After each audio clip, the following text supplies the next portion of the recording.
Om Shri Gurubhyo Namaha Harihi Om Sumukascha Ekadantascha Kapilo Kajakarnakaha Lambodharascha Vikato Vignarajo Vinayakaha Dhumaketurganadhyakshaha Palachandro Gajananaha Vakretundaha Surpakarno Herambaha Skandapurvajaha Shuklam Bharadharam Vishnum Sasivarnam Chaturbhujam Prasannavadanam Dhyayet Sarva Vidhnopasanteye Yasyat Varadavaktradhya Parishadhya Parastatam Vignam Nidhanti Satatam Vishvaksenam Tavasraye Gurur Brahma Gurur Vishnu Gurur Devo Maheswaraha Gurur Sakshat Parabrahma Tasmai Shri Gurave Namaha Satchidananda Rupaya Krishnaya Aklishtakarine Namo Vedanta Vedhyaya Gurave Buddhisakshine Krishnadvaipaya Namjasam Sarvabhuta Hiteratam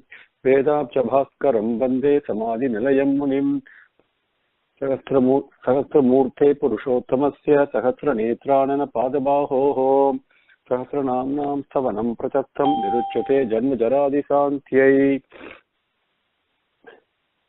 With Swami's grace, let us continue from where we left off, where we came up to Mahadviruddho Vriddhatma Mahaksho Garudhat Vajaha Atulas Sarabhobhi. No, we came up to Mahadviruddho Vriddhatma Mahaksho Garudhat Vajaha.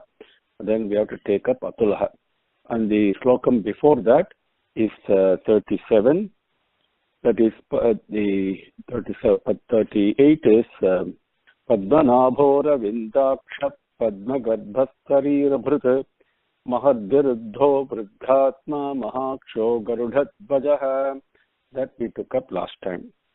Now today we will take up Atulasarabho Bhimas Samayajnyo Havir Harihi Sarvalakshana Lakshanyo Lakshmivan Samidinjayaha Atulaha Sarabha Bhimaha. The very interesting Sarabho Bhimaha. So Sarabha Bhimaha. It can also be Sarabha Abhimaha. Okay. Samayajnyaha Havir Harihi. Now Avihi Harihi, we'll talk about that. Sarvalakshana Lakshanyaha Lakshmivan Samitin Jayaha. Now, Atulaha. What Sankara Bhagavad says, see, when we, Atulaha means incomparable. The word incomparable. Incomparable in English means it is beyond comparison. Okay? It is something that cannot be compared. And Atulaha means the same thing, something that cannot be compared. And can compare to something else so that it can be understood, because it is ununderstandable. It is knowable but not ununderstandable. That is what prema is. Our human mind operates in a way where we have difficulty, for the mind is got a impossibility to understand things in an absolute way. We always have to compare. We always have to understand things in a relative manner. That is where our understanding really operates on. It's impossible for our mind to understand or imagine something that is absolute. But at the same time, this prema, okay, Satvasmin Parama Prema Swarupa is what Narada says in Narada Bhakti Sutra, describing Bhagavan. Okay, Parama Prema Swarupa is what he called. He says that's what Bhagavan is. That's what love is. Amrita Swarupascha. It is also eternal. That entity that is only knowable and not understandable is absolute. That is Purnam, right? That doesn't undergo any change at all. Okay. Now, but at the same time, we derive great pleasure, great joy in trying to touch it, in trying to talk about it, and trying to imagine it, trying to hear it. So how do we do that with the limitations that we have with our mind and senses? We do that on a relative basis. Surya Koti Samaprabha, we say immediately Bhagavan is compared to, the effulgence of, 10 million suns, so to speak, right? Even we can't even understand the effulgence of one sun. But at the same time, when we express something like this, we understand it in Brahmanda, something that is very effulgent. So then we say Kamalapatra Nekshatra, like that we say the eyes like a lotus petal, right? Like we compare like that. Bhagavan, this entity that is present within us and also outside us, in our great yearning to grasp it, we compare in a relative manner. But it is really Atulaha. It is incomparable.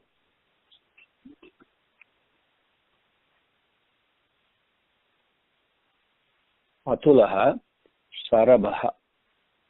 Now, Sarabha, Baha, the word Bhagavan, Bhaga, the Bhargo Devasya, we say like that, one who is effulgent, shining, Bhagavan. That Bha denotes effulgence.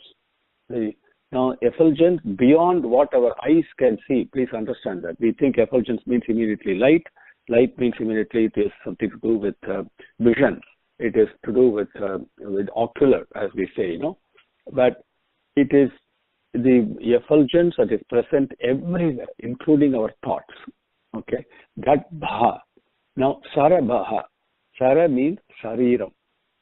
The Sariram, as one of my sisters very beautifully sent me the homework, and incidentally I've received only one person who has done the homework on that question, what is the meaning of Sariram.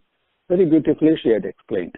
And the Sariram not only means the physical body that we think it is, okay?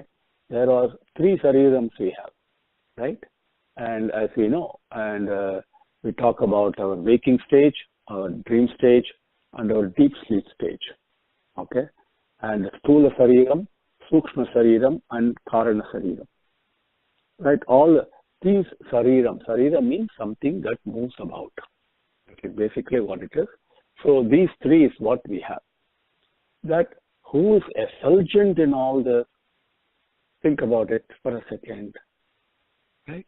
Even when I sleep very well and get up next morning, I feel very good. I knew I have been rejuvenated by contact with Bhagavan himself. But my mind doesn't remember that. I don't know. It is beyond the mind. So senses are completely asleep on that. The mind is completely asleep on that. But still, I know I was there. So where does that effulgence come from? The effulgence of that knowledge that I was there. So this Baha is present in all the Sarirams. Sarabaha. Atulaha, Sarabaha. Now,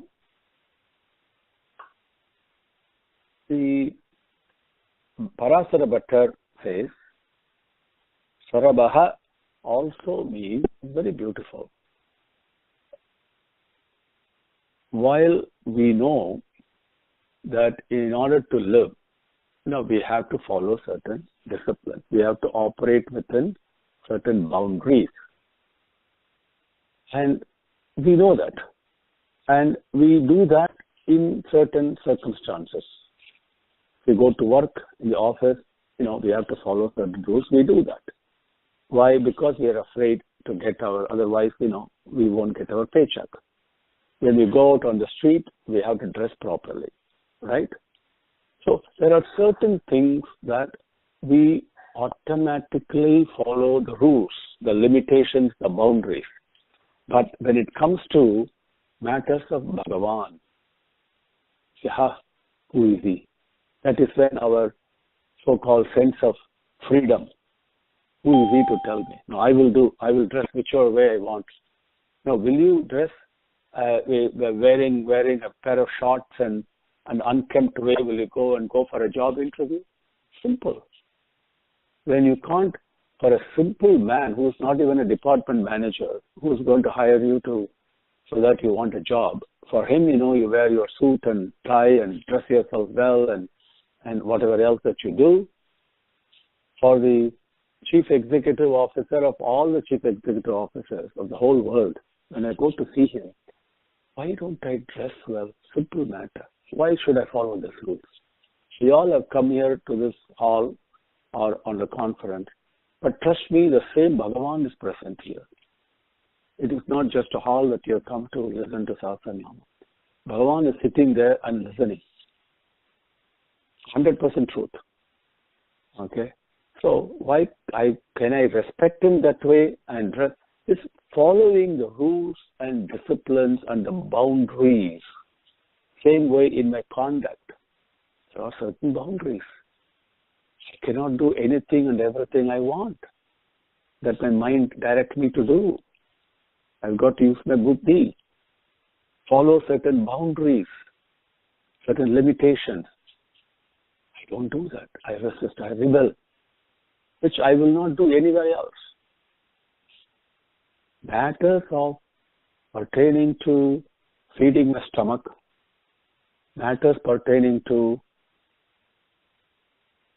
getting some respect and regard from people who actually do not care for me. In reality, I do all this.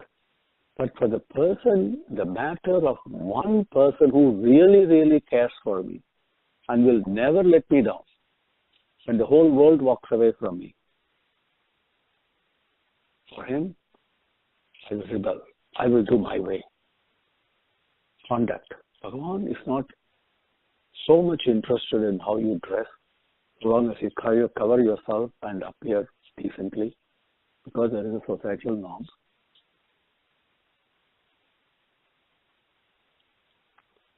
But he very much cares for conduct. How my mind is dressed.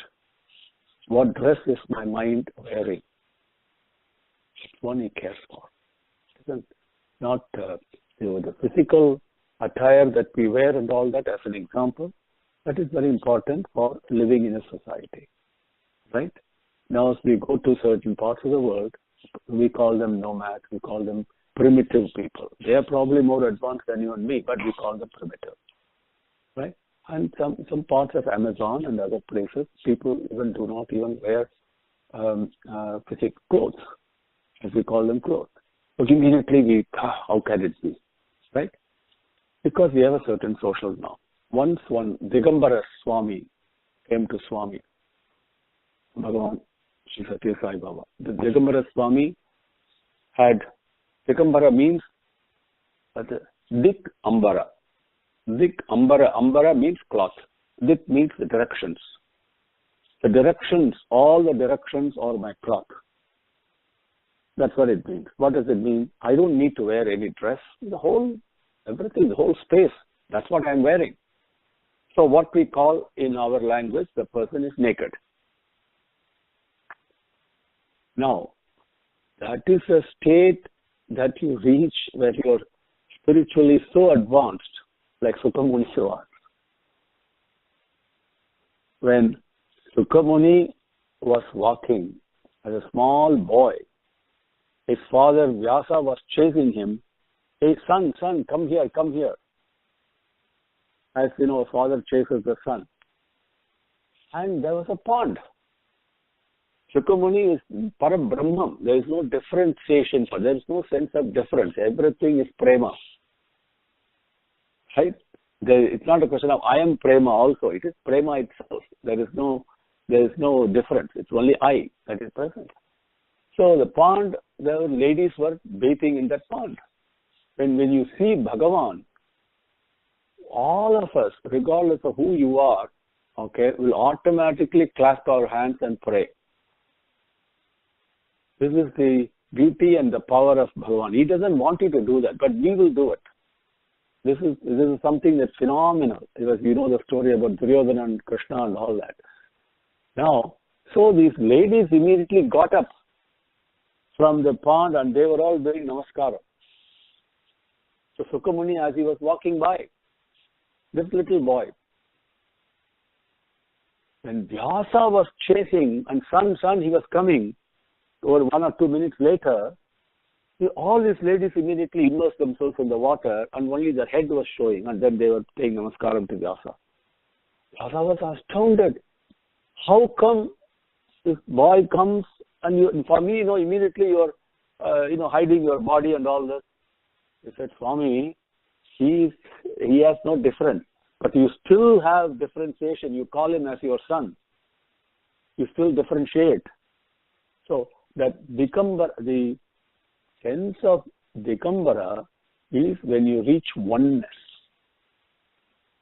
When your body is no different from the body of a snake or the body of a tree, there's no differentiation, then the space becomes your attire, which is what it is for Bhagavan. The space is the attire for Bhagavan. There's no difference.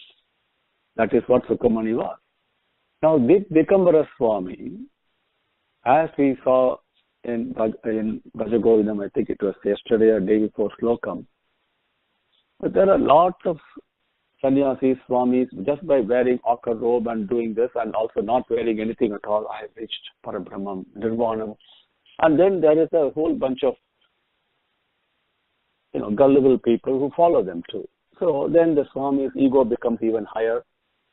One day he came to Bhagavan Sri Sathya and absolutely naked like this, thinking, Digambaram, Swami called him for an interview and gave him a white robe. He said, wear this. What nonsense are you doing? First, get rid of your body awareness before you can come to this. So, the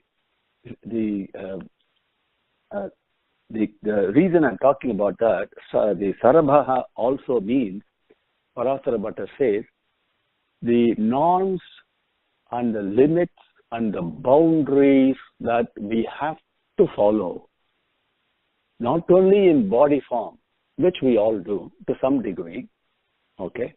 Even now, our what we call as Hinduism, when we go to temples, to my knowledge, ours is the only, I don't want to use any strong words, so I better not say that. With Swami's grace, he stopped me from saying that. Is ours, it seems to be the only religion where we go to temples, not even mindful of how we dress. People come in shorts, whichever way they want to dress. Why not? Will you do that in church? Will you do that when you go to mosque or Gurudwara? What is it about our own self that we have to demean ourselves, So anyway, I'm digressing a little bit. The main point is the boundaries of conduct. That includes physical, emotional, spiritual, the way I speak, that's conduct. There is boundaries on that. I cannot speak anything I want. Right? The example I gave on the physical thing is to drive home a point that is equally valid in our mental plane, our speaking vocal plane, our ocular plane, what I see, there are boundaries and limitations. Auricular plane, the world I live in terms of the sound I hear, right? There is limitations, there is boundaries. That is why our senses are called matras. Matra is the word Sanskrit uses for senses. Matra means measure. Please understand that. Everything, I got to use everything in that little measure. Okay?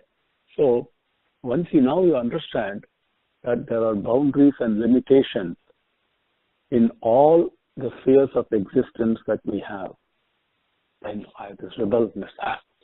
Ahamkaram is there. Why not? I will do what I want. Don't drink liquor. No, I will drink. Why not? It gives me pleasure. Okay. The boundaries have been set. What happens when you cross the boundaries?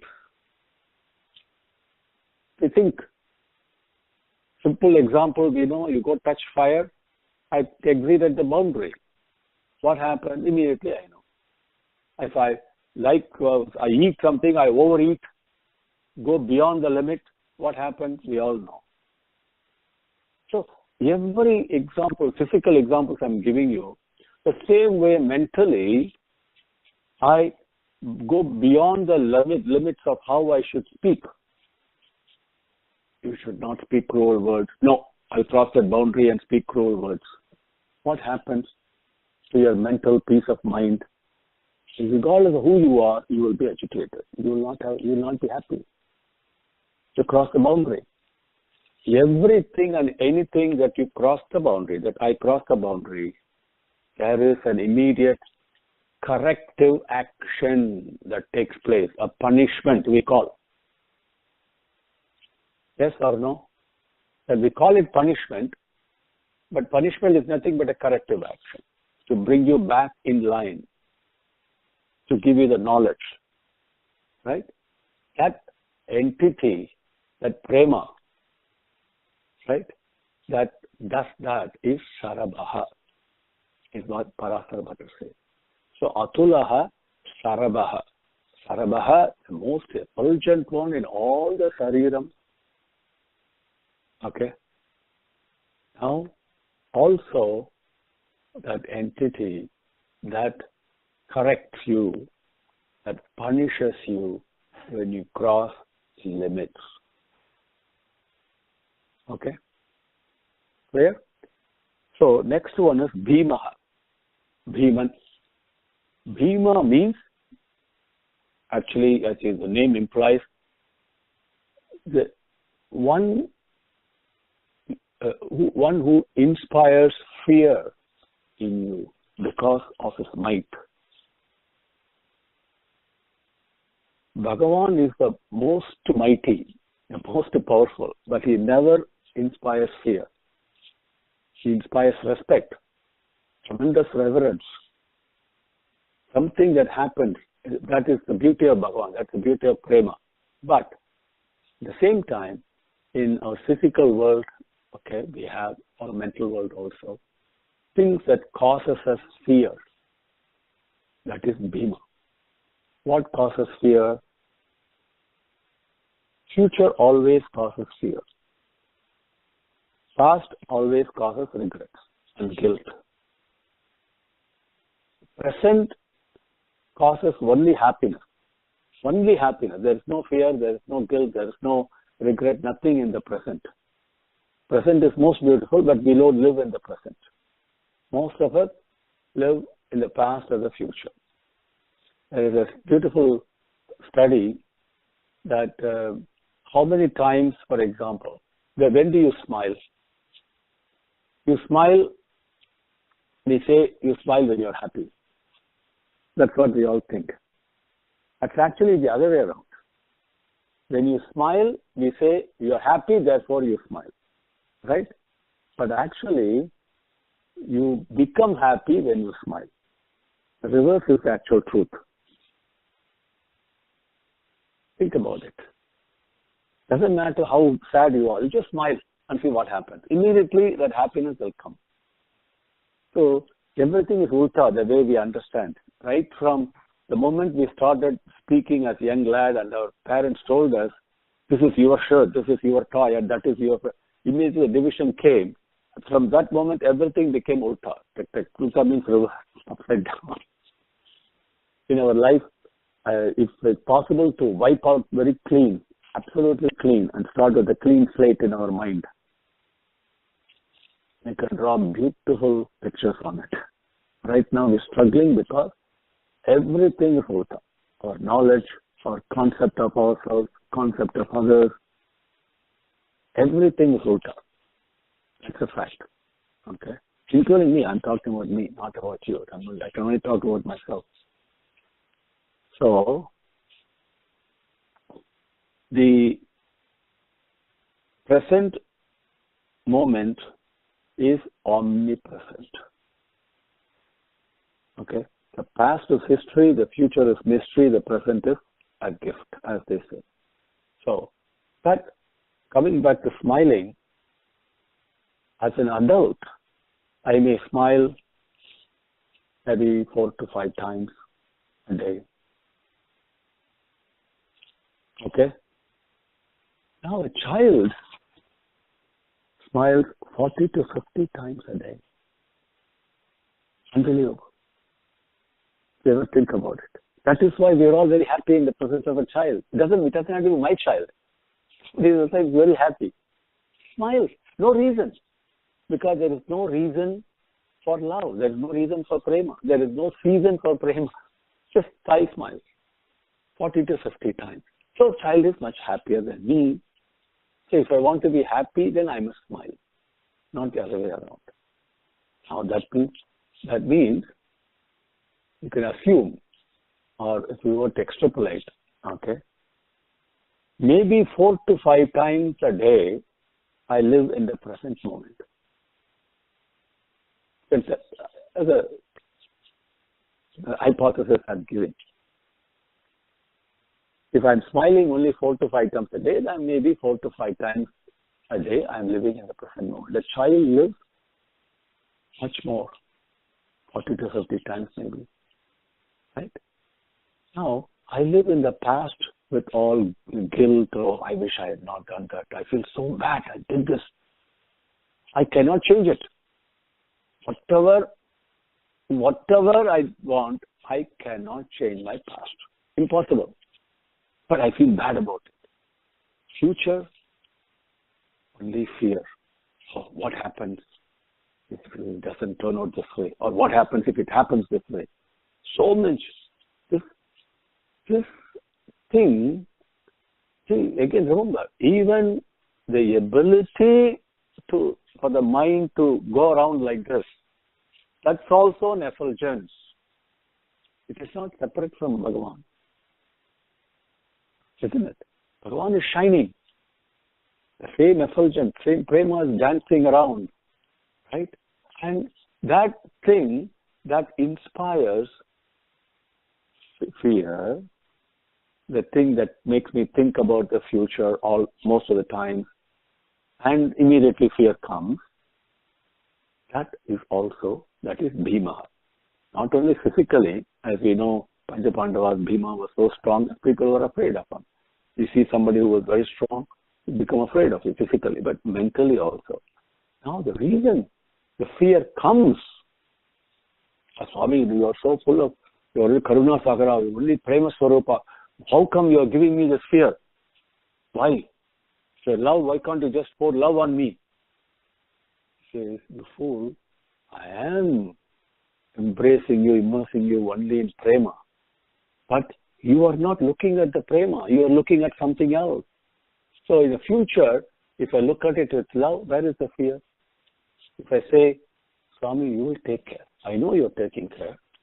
As somebody said very beautifully, yes, when you talk about the matters of the world, yes, Bhagavan is taking care, Bhagavan is taking care. No problem. Everything will be all right. Don't worry. When it comes to my matters, Swami, you put on hold. Now let me take care of myself. Everything else I want, Bhagavan is taking care of. No, when it comes to me, no, I have to take care of myself. Why? That's why the fear and all comes. So Bhimaha is that effulgence of Bhagavan, that prema, that shines as fear. The path is lit. Hey, this is where you have to come. Now you're afraid here. Now when you go into a detour, when you're driving, obviously you want to get back to the main road, right? Isn't it? Same way, going to a detour is a knowledge, is an effulgence that tells you you're in the wrong path. The moment I feel afraid and fear, that's the effulgence that says you're in the wrong path. Come back. Come back to the path of love. That is Bhima. Every aspect of Bhagavan that Sahasranam talks about is only prema only and draws you to itself in so many ways, infinite ways. No different. Now, Sarabho Bhimaha, that's the way it says that. Now, if you look at your splits, there is no yes in between. Sarabho Bhimaha. Okay? You can also read it as Sarabaha Abhimaha. Not Bhimaha, but Abhimaha. Okay? Now, Abhimaha means exactly one who removes the fear in you. See how Bhagavan is present in both the do and the don't. He is present, constant. Okay? So, the people who are devotees, or classic examples, you take Prahlada, not even an iota of fear. Dhruva, not even an iota of fear. How come? Because Abhimaha, those sadhus, those devotees, Bhagavan removes their fear because they are only thinking only about Bhagavan all the time. A devotee is the one who loves God all the time. So when there is a question of fear, okay, so Abhimaha, Sarabho Bhimaha. Now, Atulas Sarabho Bhimaha. Sama Yajnaha Havir Harihi. Sama Yajnaha. See, no, the Bhimaha, one more I want to share. Parasara Bhattar's thing I must share with you. It is so beautiful. I talked about you cross the limit, then immediately the fear comes, the punishment comes, the fear comes. Okay, that is inescapable. We all know what a child does and what a mother does. You know, the child is afraid of the mother or the father. I shouldn't do that. That's only the very superficial level. That same thing is being exhibited by manifested. But we all know individually what happened.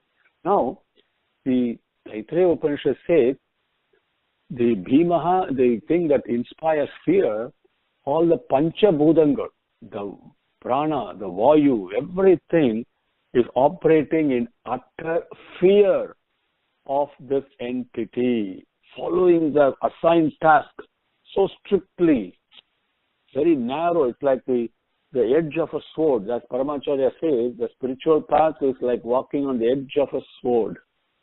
So thin and narrow it is.